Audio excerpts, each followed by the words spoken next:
Hello and welcome to Professor Herman Manyora's channel. My name is Jadiel Kabiro here with Professor Herman Manyora. Today we take a look at the now seeming power battle between the executive and the judiciary. Chief Justice Martha Koome appealed to the president to bring back the 6 judges that he left out when he was appointing the judges for the judiciary. And Professor, I've been thinking about this so hard, and I was thinking, is the president in contravention with Article 166 of the Constitution, where the LSK is even saying that the president's role in these appointments is just to formalize the list given to him by the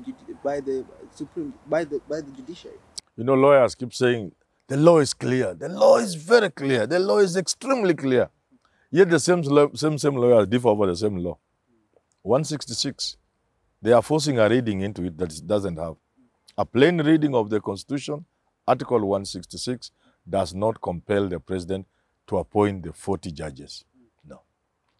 It's as simple as that. Mother Koome is saying it's a must. No. It's wrong. She's wrong. Go ahead and say she's wrong. Shall means the president should not think about it. Shall applies to 2 things.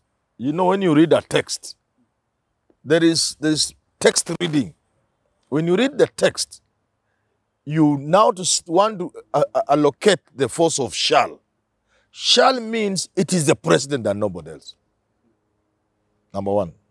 Shall in that text also means there is a list given to the president, a list carrying the recommendation from the Judicial Service Commission. Shall means the president cannot pick anybody else.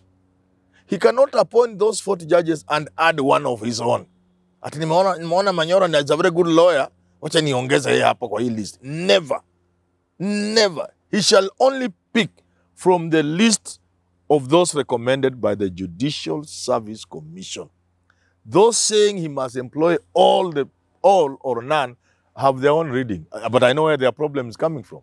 They are confusing wish, goodwill, and the law. The framers of the Constitution, young man, made one cardinal mistake. The mistake the framers of this Constitution, the so-called Constitution committee of experts made, is to leave everything on the goodwill of the president.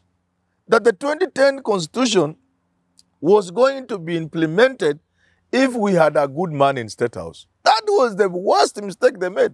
So you are giving it that reading, that the president should be a gentleman and good enough to see what Kenyans wanted. Kenyans wanted a judiciary that is free. So when the judiciary are employing the people, the president should not interfere. But that's not in the law. Yeah. So I urge people, now that we know there is a problem, let's move and do the right thing, which is to amend that law, to make it clear that the Judicial Service Commission shall appoint judges. Professor CJ Maraga, let's have CJ Mutunga, CJ Maraga, CJ Martha Koome. Are you saying all of them, even the LSK, are you saying all of them don't know the Constitution and they're the one that knows it? It's not a question of not knowing. It's a question of opinion. Their opinion, in my view, is wrong. Their interpretation of 166 is wrong. Look here. And it happens all the time. Judges are wrong. A higher court overturns their thinking. That's the whole idea of appeal. These 3 or 4, Harvey and the rest, could be on a bench and they make that decision. And that decision is overturned by the Court of Appeal. Or they could be on the Court of Appeal, they uphold that thinking of Justice Ngugi. It goes to the Supreme Court, and with Martha Koome sitting there, it's overturned. So she has a dissenting opinion. You get what I'm saying? Yeah. Look here. Willie Mutunga told us something in 2013 in Raila 1. In Raila 2 in 2017, Justice Maraga told us differently. He overturned Mutunga's thinking about transgressions. The transgressions in an election, according to Mutunga, must be strong enough to make material change. You get it? Yeah. If the IEBC made mistakes, those mistakes should translate to sufficient votes to make a difference. But Maraga overturned it after having been convinced by lawyer Paul Mwangi. Maraga said, no, we will not care how many votes the mistake led to.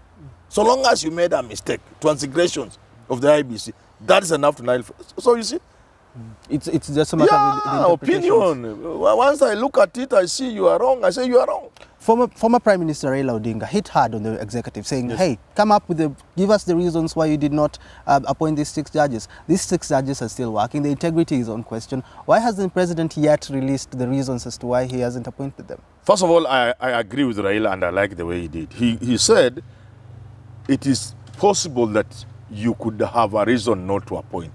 And people are blaming him for that. They are saying, you are saying that the president can have a reason for not appointing. No, there can be no reason. Which nothing can be more interesting than that. I was about to use a bad word. I keep using bad words. Yes. You see, after the Judicial Service Commission, why do you take the name of the Chief Justice and the Deputy Chief to Parliament for further vetting? Further vetting, including the public. Further, after they take to the Judicial Service Commission, takes the name to the president takes it for further vetting at the National Assembly. It is assumed because the judges are many, the president will use organs of state, agents and other organs of state like NIS to do further vetting, just like Parliament does for the Chief Justice and the Deputy Chief Justice. So now, Raila is in the right, is doing the right thing to say the president can actually fail to appoint. The only thing he adds is the president should give the reason. Again, there he's wrong. There are certain things that cannot be made public. Raila is aware of the Official Secret Act. Raila is aware of the meaning of secrecy in government. There are certain things that cannot be made public everywhere in the world. And that's why if you go to the archives, let me tell Kenyans, go to the archives every morning when they open. People are rushing to open files. Why? In this country, after 30 years, documents are open. They are no longer secret. We can now see letters written by Kenyatta or by Moi. They are no longer secret. The files are there, but you can't open them. So the date, people are looking at the date. When that date, like today is, whatever date today is, when that date reaches, they know 30 years are over. They open and they cut the tape. People are fighting over documents to see. And you see what so-and-so said. Now the really thing. So there is such a thing as state secrets, which you cannot reveal. There are even church secrets. You get it? Even in medicine, they are their own secrets. They will not go telling you everything about medicine. No, they are secrets. Even if the secrets are there, should these judges continue to operate? Right now, they are still in office. No, some of the secrets will be such as may not interfere with their work. Sometimes the reason why the president may not give the reason why so and so may not become a judge or a judge of a superior court could be, for example, I want to give this example, but I hope it does not touching on any judge. This is a kasha thing of drugs. The guys who are convicted in America, they mention adversely certain judges. Certain part of the evidence is in secret. You see? So between the government of America and the government of Kenya, there are certain things the two states know at the level of secret. If you reveal them, it could interfere with ongoing investigations, maybe. So if Uhuru has been told by the United States of America, we are focusing on this judge in terms of drugs or money laundering, do you think the president will make that kind of information public? There are certain things of moral conduct that have nothing to do with the law. You get to know that Judge Manyora is involved in certain things that if you took to a court, they may not stand trial. But they have some issues of integrity. So you may keep it and hope to share with the judge now. If this thing comes to the public, both the government, the judiciary and yourself will be at, can you please find a way of moving out slowly? So it's possible that you can have things you don't have to share. What do you think then about the interference that's going on with the executive by the judiciary? There's been talks that the judiciary, and you've said it so many times, is playing a political game. Is this what is happening even now with the appointment of the judges, that they are trying to demean the president? The judiciary must walk cautiously. Because if you push the executive, you will push the executive to a point where they may refuse to even obey court orders. Secondly, when you give many court orders, some of them fairly useless, when you come up with a good one, it is lost in the useless ones. Number three, when you stop government from doing something, maybe you feel it's right to interfere and stop. can you please make a decision within a reasonable time? You stop government from doing something, you take a year or two before you make a decision. The county assembly will want to impeach a governor. He rushes to court. You interfere with their legislative role.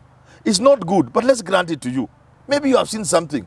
A year later down the line, the same county assembly has started another process of impeaching the same governor. You now come in again. Yet you have had a whole year to tell us the decision you made about stopping that county assembly. You see what I'm saying? So do it cautiously, rarely interfere in politics. And when you kind of stop the executive from doing something, from a certain action, make the decision immediately. Don't dilly-dally with the decisions, because then you are stopping government from functioning. But most critically, and I'm asking the judiciary to listen to me, let politicians do their game. Please, let politicians do their game. If you interfere in the politics, if you interfere in the game of politicians, there can be no end in sight. Because politicians, I've said, are people of bad manners. You know, I've said this before. Yeah. Eh? Let them engage in their own bad manners and check each other. Yeah. Only when there are excesses or when they are stepping on the rights and the freedoms of individuals or individual citizens will it be necessary for the judiciary to come in. But when the executive is doing his own game, boys will always be boys. Politicians are boys, and they do boy games. Let them do their own boy. Only when that spills into the public domain in an injurious way, you come in. Don't have the habit of stepping into the politics all the time. And that's where we wind it up for today. I don't know what you think about Professor. He said that politicians should be left to do their own thing, and the Constitution is clear. Sometimes it's just the interpretation that is being altered. Until we have this conversation again, my name is Jadiel Kabiro, Professor Herman Manyora. He'll be back on Saturday with his analysis over the weekend, and then we'll see each other. And we thank our viewers for subscribing, and please continue to subscribe. Yes.